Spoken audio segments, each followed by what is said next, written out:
Olá, galera esperta! Tudo bem com vocês? Hoje vamos iniciar uma série de aulas sobre parasitologia, ou seja, essas primeiras aulas vão falar sobre as protozooses. São 3 aulas sobre protozoose. Hoje é a aula 1, beleza? Antes disso, não esqueça de dar seu like. Se você não for inscrito, se inscreva, beleza? Qualquer dúvida, coloque nos comentários, beleza? E hoje a aula é muito importante porque cai muito no Enem, beleza? Põe sangue nesse olho e vamos falar sobre amebíase e giardia. Vamos lá? Antes, falando sobre parasita. Bem, o parasita, ele é dependente do hospedeiro, beleza? Então esse parasita, ele vai onde ele vai encontrar água, ou seja, água, alimento e abrigo. Agora, claro, não é a intenção dele matar o seu hospedeiro. E há uma classificação aí, quanto ao tipo de hospedeiro, a quantidade de hospedeiro. Quando o parasita tem um único hospedeiro, eu digo que esse ciclo de vida dele é monoxeno ou monogenético. Repetindo, monoxeno ou monogenético é quando o parasita tem somente um hospedeiro. Agora, quando o parasita completa seu ciclo em 2 hospedeiros, eu digo que ele é digenético ou heteroxeno. Lembrando, digenético ou heteroxeno. O parasita vai ter 2 hospedeiros. Qual é a diferença disso? No monoxeno, o parasita vai tanto completar seu ciclo de reprodução assexuada e sexuada num único hospedeiro. E já no heteroxeno, então, vão ter 2 hospedeiros, o intermediário e o definitivo. Então, o parasita, o ciclo heteroxeno vai ter 2 hospedeiros, um intermediário e o definitivo. No intermediário, o parasita se reproduz de forma assexuada. E no definitivo, sexuada. Beleza? E claro, geralmente, o hospedeiro intermediário é o invertebrado, ou seja, os insetos, por exemplo. E o definitivo geralmente é os vertebrados, por exemplo, a espécie humana. Atenção, atenção, atenção, que isso cai em prova, é show de cair em pegadinha. Agora, só na malária, somente na malária, isso vai se inverter. Então, o hospedeiro intermediário vai ser a espécie humana e o definitivo vai ser o mosquito, no caso, o inseto. Beleza? E vamos lá. As doenças negligenciadas dentro aí, entre os parasitas. O que é uma doença negligenciada que pode vir como tema de redação? O emprego disso daí é relativamente recente e polêmico e foi originalmente proposto na década de 70, num programa de fundação de Rockefeller. Beleza? Coordenado. Então, o que é isso? Vamos lá! Justamente são aquelas doenças que só vão afetar a população de baixa renda. Olha só a problemática. E com isso, as indústrias farmacêuticas e outras indústrias não vão ter interesse de financiar pesquisa para a cura e para o desenvolvimento de vacina na sua prevenção. Então, você já viu se tem vacina, por exemplo, para amebíase, para a malária, para a doença de Chagas, por exemplo, leishmaniose? Por quê? Ou então, verminose, né, para verme, porque essa doença não atinge a classes altas. Somente atinge a população de baixa renda, a população mais pobre, e com isso não vai ter retorno financeiro. Então, por isso essas doenças são chamadas de negligenciadas, sem nenhum interesse. Beleza? Vamos lá! E claro, aí quem são essas doenças negligenciadas? São as que elas são causadas por protozoário e causadas por vermes, os eumintos, tá? E justamente isso. Então essas doenças aí, beleza? Vamos lá! Então a aula de hoje, objetivo, claro, iniciando as aulas de parasitologia, em 3 séries de aulas sobre protozoose. O objetivo é, claro, você sempre ser feliz, estar bem na prova do Enem, conhecer as principais protozooses brasileiras, conhecer as principais protozooses mundiais e, claro, entender como é a sua contaminação, a sua profilaxia, que é a prevenção, e os sintomas. Beleza? Vamos lá. Então, protozoose são doenças causadas por protozoários, tá? Ó, já viu? Virose, conjunto de doenças causadas por vírus, bacteriose, conjunto de doenças causadas por bactérias, e protozoose são doenças causadas por protozoários, ou seja, o agente biológico são protozoários. E a primeira dela é a giardíase. Então, giardíase, presta atenção. Primeiramente, o agente etiológico é um protozoário. O que é o agente etiológico? É o agente causador. Então, o agente causador é um protozoário flagelado, chamada Giardia lamblia.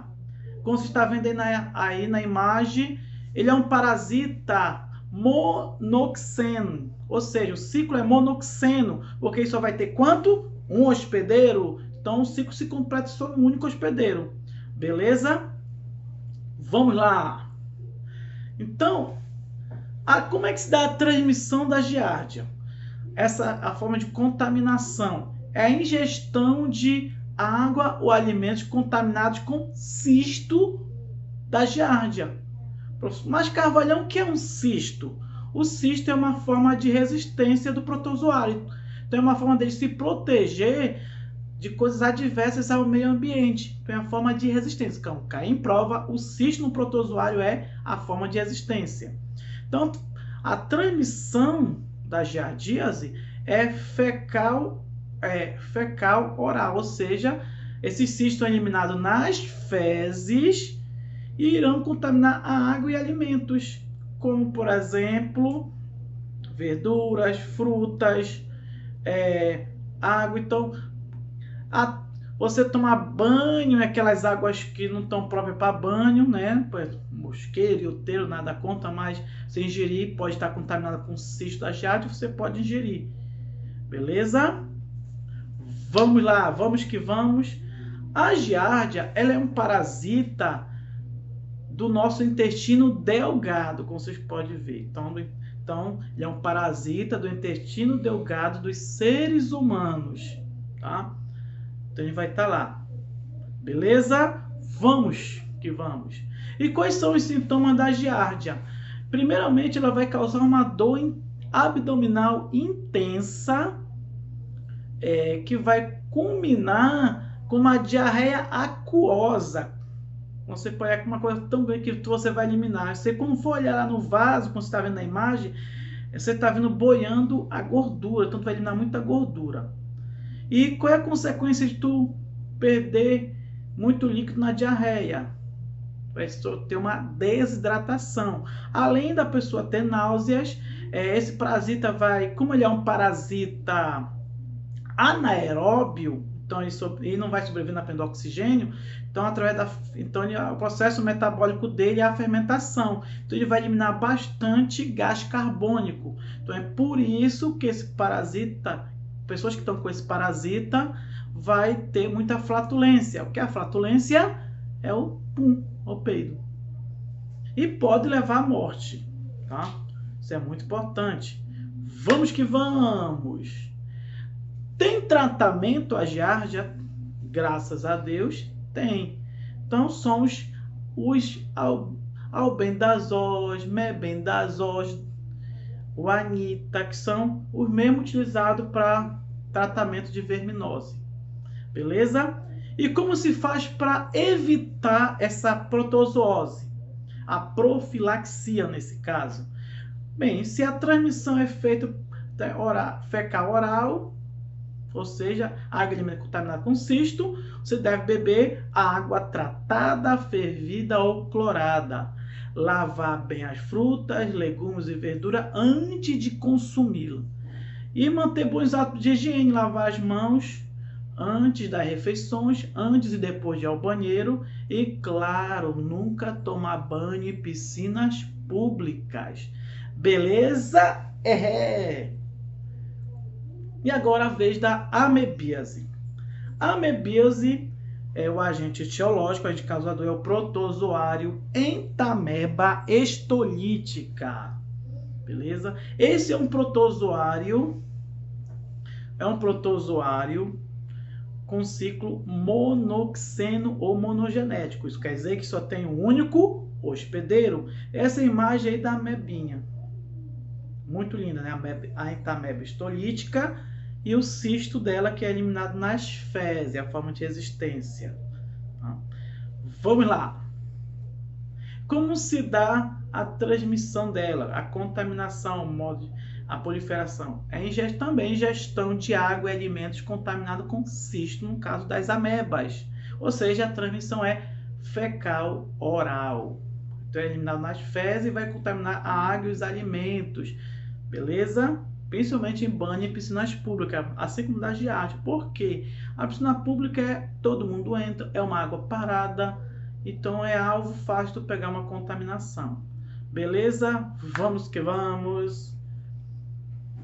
A Entamoeba estolítica, a ameba parasita, é um parasita principalmente do intestino grosso dos seres humanos.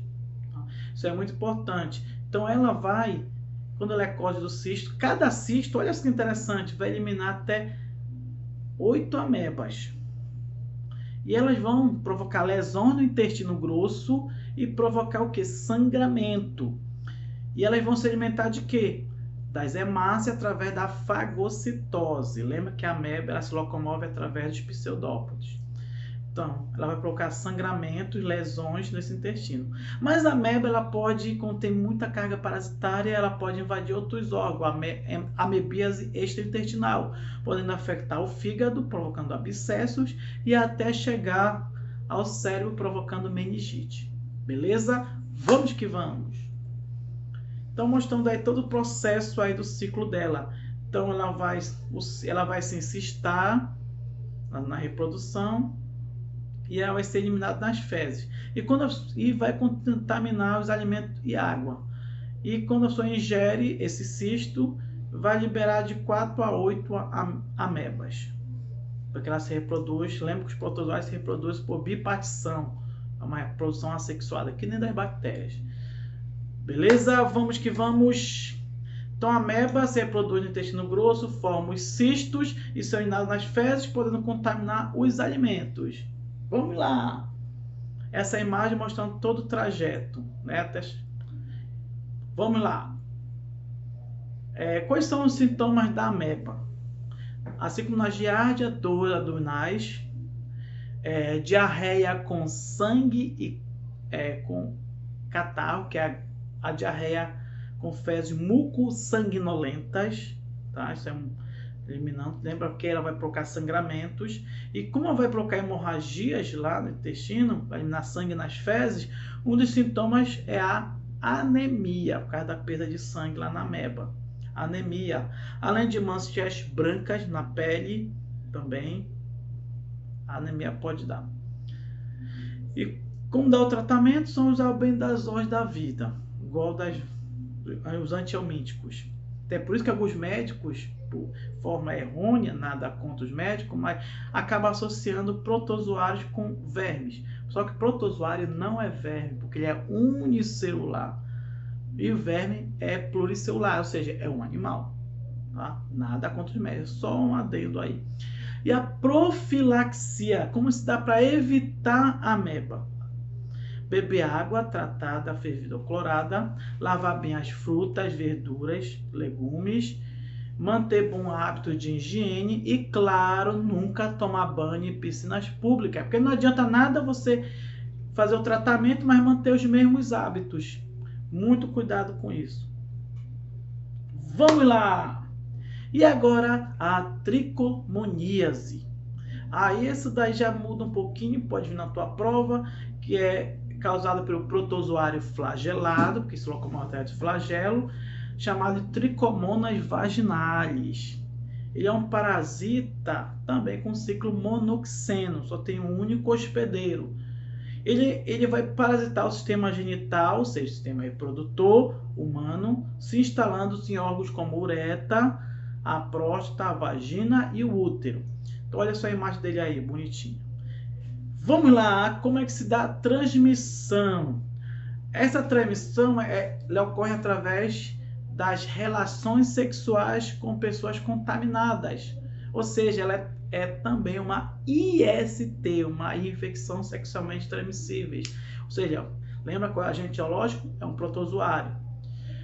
Também essa contaminação se dá também direta, tomando banho em piscinas públicas, usando sanitários públicos, muito cuidado onde for sentar naquele vaso sanitário público, roupa mal lavadas e compartilhamento de toalha. Então, olha, atenção, toalha é comum de cada um, não é para você ficar compartilhando, o namorado com a namorada, fica se enxugando, não. Não é ser chato, mas cada um com a sua toalha, nada de compartilhar nem beber no mesmo copo, beleza? E como se dá a prevenção? Olha, a prevenção, ou seja, a profilaxia, se dá pelo uso do preservativo, isso é muito importante, ou seja, a camisinha nas relações sexuais, não usar cuidado ao usar sanitários públicos, banheiros públicos, e nunca tomar banho em piscinas públicas. E qual é o sintoma dessa protozoose? Ela vai provocar um corrimento esbranquiçado, que nem um leite condensado, e vai provocar muita coceira, ou seja, purido, que é a coceira lá nas partes lá da mulher. Atenção, a mulher que vai manifestar os sintomas. Geralmente o homem vai ser o que? Assintomático. Então a mulher ela vai ter, além desse corrimento esbranquiçado, ela vai ter muito purido, que é a coceira, tá? E às vezes até dor nas relações sexuais. E se contar que vai ter um mau cheiro, tá? Agora, qual é o problema do homem ser assintomático? Ele pode adquirir o protozoário e transmitir para sua parceira no momento da relação sexual sem camisinha. Beleza? Vamos que vamos. E a balantidiose, que é causada por um protozoário ciliado, que é o Balantidio coli. Então, o Balantidio coli, ele vai ser um parasita com ciclo monoxeno. Ele vai ser um parasita do intestino dos seres humanos, de outros vertebrados. E ele é transmitido a partir de água e alimentos contaminados com cistos. Então já sabe, a profilaxia dele vai ser através do tratamento da água, através bons hábitos de higiene e nunca tomar banho em piscinas públicas. O tratamento é feito com antiomíticos, ou seja, os albendazóis, os bebendazóis e anitos da vida. Beleza? Até aqui foi a nossa aula de hoje, onde nós falamos sobre giardíase, amebíase, tricomoníase e balantidiose. Beleza? Espero que vocês gostaram dessa primeira aula. E claro, se vocês gostaram, dê seu like, coloque nos comentários os elogios, as dúvidas e as sugestões, beleza? Para você, um Cezano Carvalhão e um beijo no seu coração.